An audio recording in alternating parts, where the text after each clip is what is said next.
The lasagna was still bubbling when my husband set down his fork and looked at me across the table with that expression I'd learned to recognize over 6 years of marriage. Not alarm exactly, more like the quiet, controlled attention he got when something didn't add up.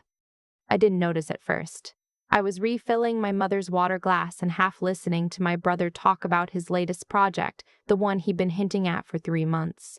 Something about a contract. Something about a federal agency. He'd been vague in the way people are vague when they want you to ask more questions, and my mother had been asking them all evening, her eyes bright, her hands clasped in front of her plate like she was at church. My husband. I'll call him by what my family calls him, which is just your fancy husband, said by my mother in a tone that's half proud and half something she'd never admit. He reached under the table and touched my knee once. Just once. The way he does when he wants my attention without making a scene. I looked at him. He gave the smallest shake of his head. I didn't know what that meant. I put it away and passed the breadbasket. His name is Patrick. He works for the Treasury Department, specifically in financial crimes. We met at a conference in D.C., where I was presenting a paper on nonprofit auditing. I was 28, newly licensed as a CPA, equal parts terrified and determined not to show it, and he was there as part of a panel I almost skipped because the session ran long. He is not dramatic about what he does. He doesn't bring it home. He doesn't make it his personality. When people ask at dinner parties, he says federal finance and changes the subject. And I used to think that was modesty until I realized it was something else. A habit of containment built over years of learning that the moment you explain what you actually look for all day, people start narrating their own suspicious transactions to you, and that gets old fast. What I'm saying is, he notices things, quietly, without making a show of it. And that night at my parents' kitchen table in Davenport, Iowa, with the lasagna and the good dishes my mother only uses for company, he had noticed something about my brother. My brother's name is Scott. He's 34, 2 years older than me. And he has always been the person in our family who is almost right about everything. Almost. He has the intelligence and the charisma and the competence, and he has spent most of his life assembling those qualities into something that looks from a distance exactly like success. Up close, it's always been a little harder to see. Growing up, Scott was the one who could charm his way out of anything. Bad grade? He talked to the teacher. Fender bender at 17?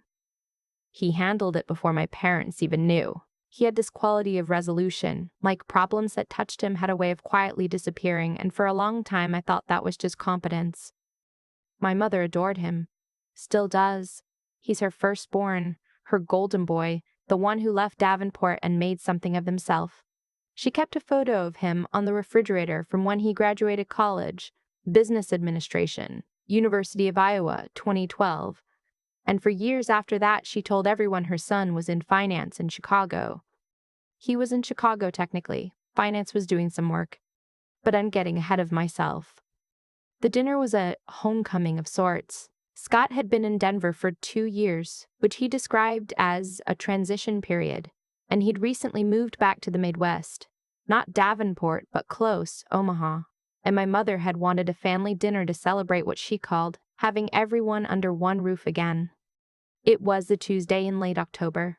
Patrick and I had driven 4 hours. My mother had been cooking since noon. My father had mowed the lawn even though there was no reason to mow the lawn in October, except that he needed something to do with his hands when he was nervous about something. Scott arrived 40 minutes late with a bottle of wine that was, I will admit, excellent, and he settled into the kitchen chair at the head of the table, my father's chair, which my father had quietly vacated without comment, and the evening began. He was charming. He always is. He asked about Patrick's work in that careful way people do when they want to seem interested without giving you room to actually answer, and he told a story about a flight delay that made my mother laugh so hard she had to set down her fork, and he mentioned, casually, between the salad and the main course, that he'd been approached about a consulting contract. What kind of consulting? My father asked. Federal, Scott said. Can't get into details, but it's significant. My mother looked at him the way she always looks at him, Like he is a story she has been telling for 34 years and every new chapter confirms what she always knew. Patrick took a bite of lasagna. His jaw worked slowly. I saw his eyes track something across the table. Scott's hands, I think, or maybe his face. And then he looked down at his plate. That was the first moment. After dinner, my parents went through their ritual of post-meal cleanup that doesn't allow for help from anyone, because my mother has a specific system and my father's job in that system is to carry things from the table and stand near the sink looking useful. Patrick and I were nominally exiled to the living room, and Scott came with us, carrying the rest of the wine. He was relaxed, expansive. He sprawled into the armchair my grandfather used to sit in and topped off his glass without offering first. Which is a small thing, but Patrick noticed. I saw his eyes, and I noticed too, because that's the kind of small thing that Scott does when he's feeling good about himself, when he's the main character of the room. So tell me more about this contract, I said, because I was curious and because part of me, and I'm not proud of this, wanted to give him a chance to say something real. He talked for 10 minutes. It was impressive, the way he talked. Federal procurement, compliance infrastructure, restructuring advisory. The words were correct. The scaffolding was solid, and yet when he finished, I found myself unable to identify what, specifically, he did. Which agency? Which contract vehicle? What his role would be day to day. I'm a CPA. I audit nonprofits. I know how to listen for what's missing. But I let it go, because he was my brother, and the wine was good, and my mother was happy. Patrick excused himself to use the restroom. When he came back, he sat down next to me on the sofa, and a moment later, under the noise of Scott refilling his glass again, he leaned over and said quietly, close to my ear, "Ask him who referred him for the contract." I looked at Patrick. His face was easy, relaxed, he was good at that, but his eyes were serious. "Just ask," he said. "I didn't ask that night. I'm not sure I was ready to." There's a gap between noticing something and being willing to follow it to wherever it leads, and that evening I was still standing at the edge of it, looking down. We drove back to our hotel. My parents' guest room doesn't fit a queen mattress, which Patrick has never complained about, but which I know he notices. And I lay in the dark listening to the highway outside, and I said, "What did you see?" He was quiet for a moment. Not the silence of someone who doesn't know what to say. The silence of someone deciding how much to say. Some of his terminology was off, he said finally. Not wrong enough to be obvious, but off. Like someone who read about a thing rather than worked inside it. He's always like that, I said. He picks things up fast. Maybe, Patrick said. What else? He turned toward the ceiling. The agency he mentioned, the acronym he used, doesn't match the contracting arm he described. It's a small thing. Could be a mistake. But it's the kind of mistake someone makes when they're assembling a story from pieces instead of living it. I stared at the ceiling for a long time after that. I thought about Scott and my father's chair. Scott with the excellent wine. Scott, always in transition, always on the verge of something significant. He could just be exaggerating, I said. Patrick didn't answer, which was its own kind of answer. I called my mother the next morning before we left. She was in a good mood, the specific elevated mood she gets after Scott visits, when the world feels like it's arranging itself the way she always hoped it would. He seems like he's doing so well, she said. He does, I said. The contract sounds incredible. Federal work, that's stable, you know, that's real. I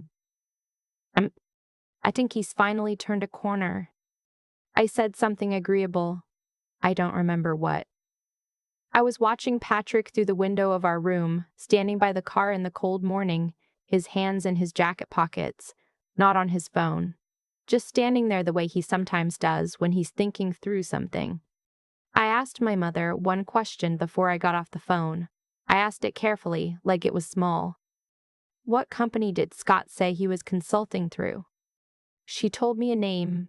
It was a real company. I looked it up that afternoon.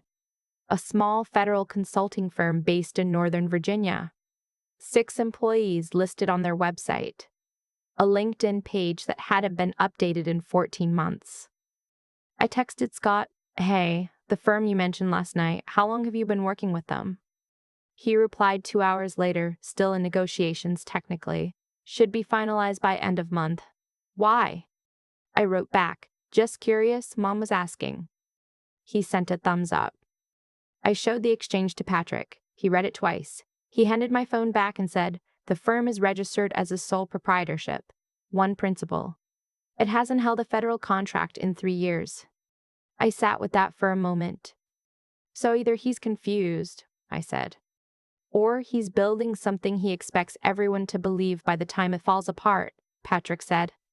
Here's what I learned over the next 3 weeks, pieced together from things Patrick found through legitimate channels, public records, registration databases, a pacer search he ran without explaining why until later, and from a phone call I had with a woman named Judith, who had been Scott's supervisor at the last place he actually worked. Scott had been let go from a financial advisory firm in Chicago in 2019, not a layoff, a termination.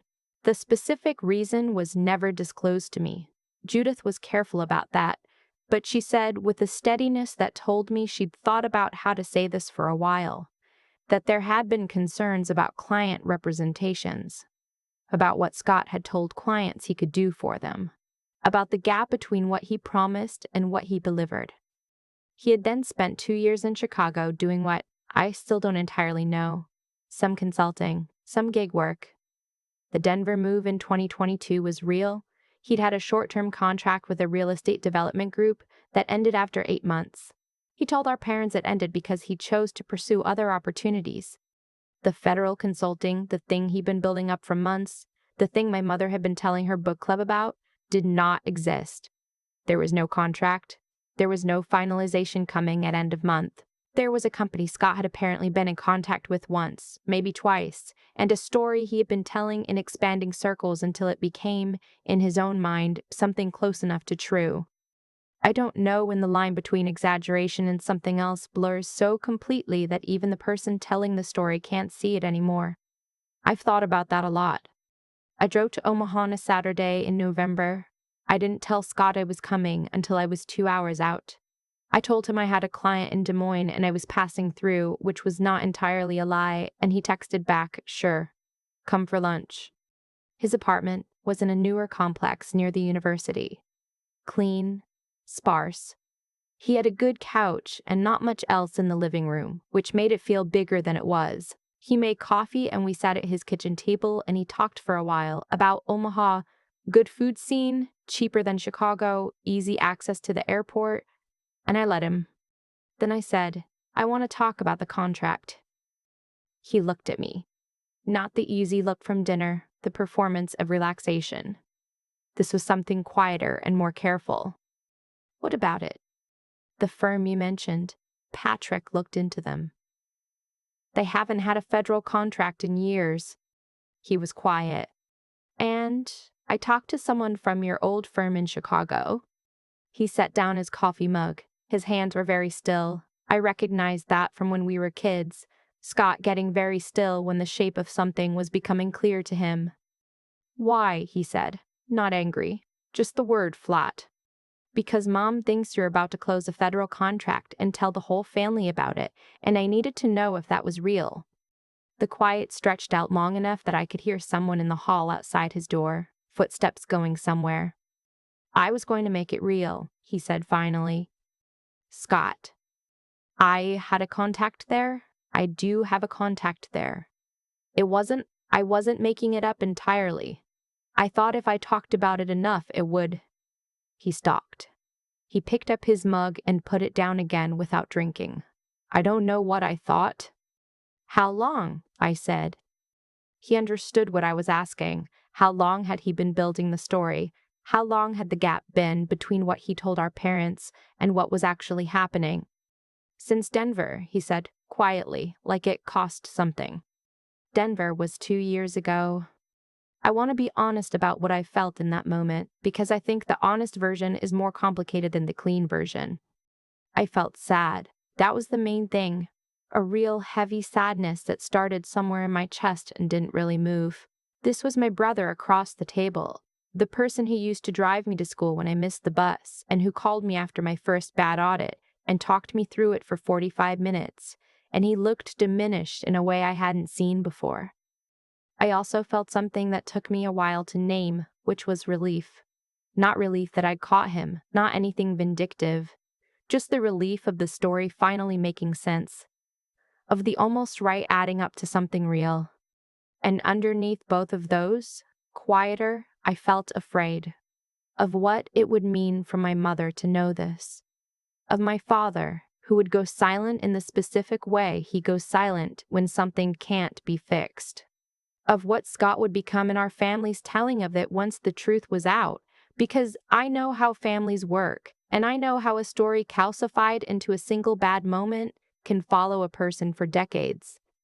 I said, "What do you actually need right now?" He looked at me like the question surprised him. "Not what you want Mom to think," I said. "What do you actually need?" He was quiet for a long time. Then he said, "I don't know. I've been moving for so long, I'm not sure I remember how to stop." That was the most honest thing he'd said to me in years, possibly ever. We talked for 2 more hours. I didn't fix anything. I want to be clear about that, because I think the version of this story where the sister swoops in and resolves everything is both unrealistic and a little unfair to how messy the actual process is. What I did was this. I told him he had to be the one to tell our parents. Not me, not Patrick. Him in his own words, before Christmas, because I was not willing to sit through a holiday with my mother happily relaying federal contract updates to my aunts while I knew what I knew. He pushed back on that at first, not angry, just resistant, the way someone resists when they know something is right and can't quite let themselves accept it yet. I said, "If you don't tell them, I will, and I don't want it to come from me. It should come from you." He looked at the table for a while. Then he nodded. "I have some money saved," I said. "Not much, but if you need time to figure out a real next step, not a story about a next step, an actual plan, Patrick and I can help a little, once, while you get situated." I don't know why I offered that. It wasn't planned.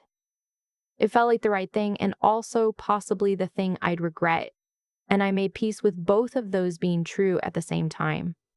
He said, "You didn't have to do that." "I know," I said. He called my parents 2 weeks later. I don't know exactly what was said. He called them without me, which is what I'd asked. But my mother called me that evening and her voice was different. Not broken, just quieter. Like something had settled. "He told us," she said. "I know. I didn't. I don't understand how it got so far." She paused. "He was always so good at looking like he was fine?" "He was," I said. "I think I wanted to believe it," she said. "The contract. I think I let myself believe it because I wanted it to be true." I didn't say anything for a moment because there wasn't anything to say to that except yes. And also, me too, a little. Even after I knew. My father got on the phone briefly, the way he does. A few short sentences, no embellishment. He said he was glad Scott had told them. He said the main thing was that they could actually help him now, instead of applauding a version of him that wasn't real. That hit me harder than I expected. Patrick and I drove back to Davenport for Christmas. Scott came too. It was awkward in the way these things are awkward. There was a version of normal we were all working to reconstruct, and it didn't quite fit yet, like wearing a coat from a few years ago that still zips but pulls at the shoulders. But there was also something else, some loosening. My mother had found a job listing. She couldn't help herself. At a financial compliance firm in Kansas City that was hiring junior auditors, and she'd printed it and left it next to Scott's plate like a little offering. And he looked at it for a moment and then looked at her and said, "Thanks, Mom," in a way that didn't have any performance in it at all. My father made his cornbread stuffing, which he only makes at Christmas and which I have tried to replicate for 6 years without success. Patrick did the dishes because he always does the dishes. And I stood in the kitchen doorway drinking tea and watching my family move around each other in the particular way of people who have known each other long enough that the hard thing doesn't disappear, but it becomes one layer of many, something carried, not something hidden. Scott caught my eye from across the kitchen. He didn't say anything. He just looked at me for a moment, really looked, without the gloss, and then he went back to drying a bowl my mother handed him. That was enough. Not everything, but enough. Patrick touched my shoulder, passing by me on his way to the living room. The lightest contact. The kind that says, I see you without requiring anything back. And I stood there in the warm kitchen with the smell of cornbread and pine from the tree in the next room. And I thought about my brother at that table telling the truth, and my mother sitting across from him, and my father going quiet in his good way this time instead of his closed way. Some things don't resolve so much as they shift. The ground changes and you find new footing. You don't get the version of your family where none of this happened, but you get the version where you all know where you actually stand. And there is something in that. Something I didn't have a word for that night, but that I've come to think of simply as the relief of being real with each other. It isn't nothing. It's actually quite a lot. I keep coming back to something my father said on the phone that night, that now they could actually help Scott instead of applauding a version of him that wasn't real. I turned that over in my mind more times than I can count because I think it contains something true about the way things unravel and the way they get put back together. Scott didn't set out to deceive us. I believe that now in a way I wasn't sure I believed in that first week after I found out. He started with something small, a contact, a possibility, a door that hadn't closed yet. And he talked about it the way people talk when they're trying to convince themselves as much as anyone else. And then the story grew, and the people around him responded to it with hope and pride, and pulling it back would have meant admitting not just a lie, but 2 years of distance between who he was and who everyone thought he was. The longer you carry something like that, the heavier it gets. And the heavier it gets, the harder it is to put down. That's the part that broke my heart a little. Not the deception itself, but what it cost him to maintain it. The energy of keeping all those plates spinning while quietly knowing none of them were real. Patrick saw it in 20 minutes because that's what he's trained to do. Find the place where the scaffolding doesn't match the structure. But I think on some level I had been seeing it for years and choosing not to look directly at it because looking directly at it meant having a conversation I didn't want to have. There's a kind of cowardice in that even when it feels like kindness. I told myself I was protecting him. I was also protecting myself from discomfort. What I've come to understand is that real care, the kind that actually serves someone, requires the willingness to be uncomfortable on their behalf. It requires being honest when honesty is harder than agreement. That's not something that comes naturally to me. I had to work toward it, and I'm still working toward it. The drive to Omaha, the conversation at his kitchen table, the offer I made without planning to, none of that felt easy in the moment. It felt like standing at the edge of something and deciding to step forward anyway. And Scott had to find something in himself, too. Not just the honesty to admit what had happened, but the steadiness to sit across from our parents and say it out loud, without a story to hide behind. That takes something. Something he had more of than I'd given him credit for. I don't think this story ends here. I think Scott will stumble again in some way before he doesn't. That's how it usually goes. What I hope, what I choose to believe based on that kitchen in December, the job listing my mother set beside his plate, the way he looked at me without the gloss, is that he's working from a real foundation now, not a version of himself assembled for an audience. Just himself, with all the gaps and the actual potential and the ordinary difficulty of figuring out what comes next. That's enough to build something from. It has to be.